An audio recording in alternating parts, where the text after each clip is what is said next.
Hey guys, what is up and welcome to a new League of Legends video. So there have been a lot of changes coming into League of Legends very recently, but one of the biggest changes that has recently hit League of Legends is definitely the Fiora rework. Now I'm sure a lot of you are trying to play out this new Fiora, get a feel for her, try to understand how exactly she works and how you should play her. Well, I made this video after playing a lot of Fiora games to try and help you guys out on that and give you a better idea of how you should be playing this new Fiora, what items you should get, general tips, and all that good stuff. So my goal at the end of this video is to try and teach you something new or cool about the new Fiora update, and hopefully with that knowledge you can improve your own gameplay with this champion. So I want to start this video off a little differently than I usually do, and I want to start talking about general tips with the new Fiora that I personally have figured out while playing her. So the first one is actually really important. Now in the laning phase, whether it's mid or top lane, a lot of your trait potential comes from combining your Q ability and your passive. Well, your passive, if you didn't know, does have 4 different areas they can apply to on the enemy champion, being north, south, west, and east. And naturally, depending on what side you're on, you want 2 of the 4 passives being applied to your champion, because those are the easier ones to activate with your Q. So if the passive appears on your target away from you or not on the side that you can easily proc it with your Q, a little trick is to run away from your target enough distance so that your passive actually goes off of them, and then it'll automatically reset and apply a new one when you go back within range,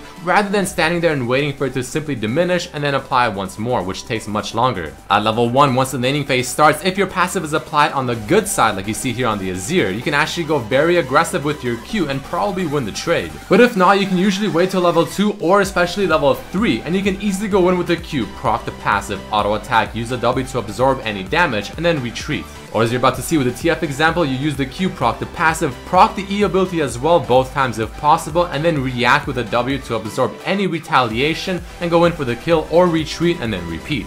And a very important thing, especially if you go for the Hydra item or Tiamat, is that she has a lot of auto attack reset potential with her abilities and of course the item as well, as you saw me do on the jungle camp right there. So let's take a look at that once more as I slow it down. So there's various ways to do it, but in this example what I do is I initiate with the Q, auto attack, and then Hydra for the reset, and then once the Hydra's finished I proc the E and then let it auto attack both times, and then the Q again. But a better way I found out, which you see in the brackets there, is to use the Q, auto attack, E for the first slow, proc the Hydra, and then E again after the Hydra for the second part of the E ability for the crits. Because applying the slow from the first E sooner rather than later could be more beneficial so your target doesn't run away. Another really cool thing is that if you land your W on the target while also hitting a vital point, it'll actually proc that vital point. Don't forget to use the E to auto attack the towers faster, but I don't think you can crit the towers anymore with the second E ability like you could before on the PvE server. But I could be wrong. Your W is just an amazing ability flat out, being able to block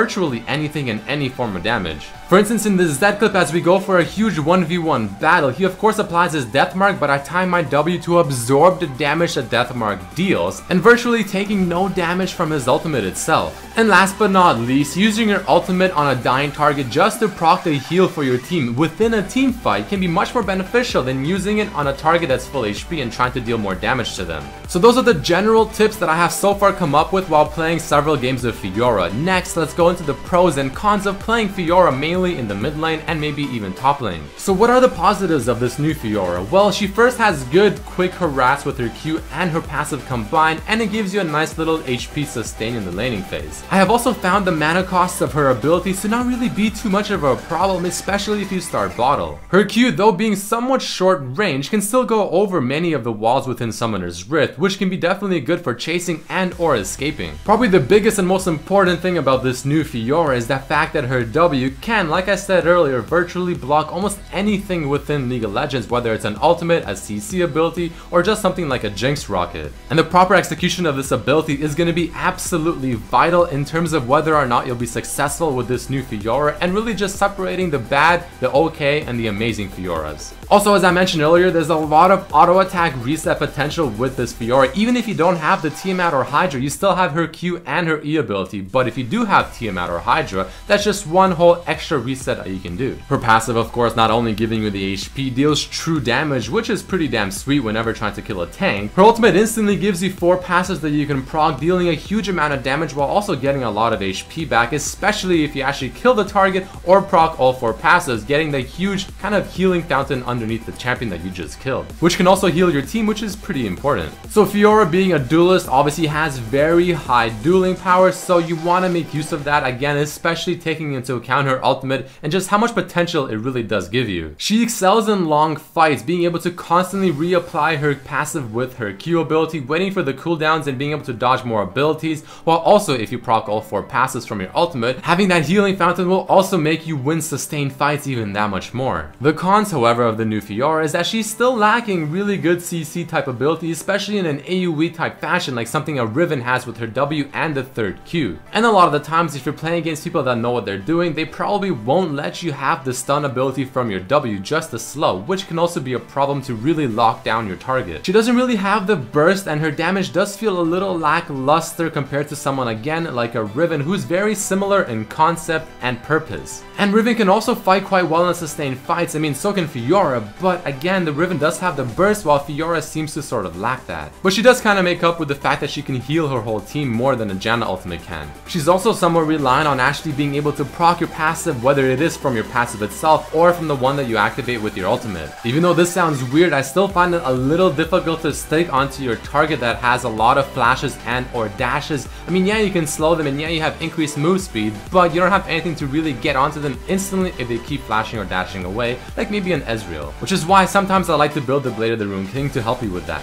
And proccing all 4 passes from her ultimate can be very tedious. Next, let's talk about what items you want to be building, and the first one I'll talk about is probably going to be the more common build you'll see most Fioras get. So either way, you want to start with either a crystalline flask or a longsword and potions, and it depends on who you're facing. If you think you'll be dueling a lot against a melee type champion like maybe a Yasuo, go for the longsword. If you feel like you'll be against someone like a Lux or a Zir that'll be out poking you and be just overall annoying, get the flask. Either way, for this build you want to get the Hydra first, pretty much any type of boots that you want that you think fit the situation, and then get either a Triforce or a Black Cleaver and then a Bloodthirster for the extra lifesteal, following it up with anything in the other options, probably maybe a Last Whisper, maybe a Blade of the Rune King to help you stick on your target, or a defensive item. I personally prefer this build if I'm facing someone with a lot of wave clear mid lane, so like a Lux or a Victor. Since Fiora doesn't have any wave clear built into her kit, the Hydra helps you match the potential that the Victor or the Lux have whenever it comes to pushing a lane in. And this one works quite well in a team fight as well. But here's another build I'm personally liking, which is more of the assassin type approach, getting the Blade of the Rune King and the Yomus for the CDR and just overall the dueling potential. This is a good one if you feel like you'll be dueling your opponent quite often, maybe like a Yasuo or just throughout the game in general, maybe split pushing as well. And overall, it's just the kind of build I personally enjoy playing because it fits my type of playstyle more. The cool thing about this build is you still build the Hydra, it is just much later into the build, kind of when you'll actually need it, since again if you're facing a Zed or Yasuo, we don't really have the best kind of wave pushing potential like an Azir or someone like a Victor, you can duel them much more often. By the way, for both of these builds, if you opt out for the Triforce, then you have to get the Last Whisper almost always. However, if you go for the Black Cleaver instead, then sometimes you can actually pass up on the Last Whisper. Next, you have my runes and my masteries, which should be self-explanatory, so I'm not gonna go too much into them.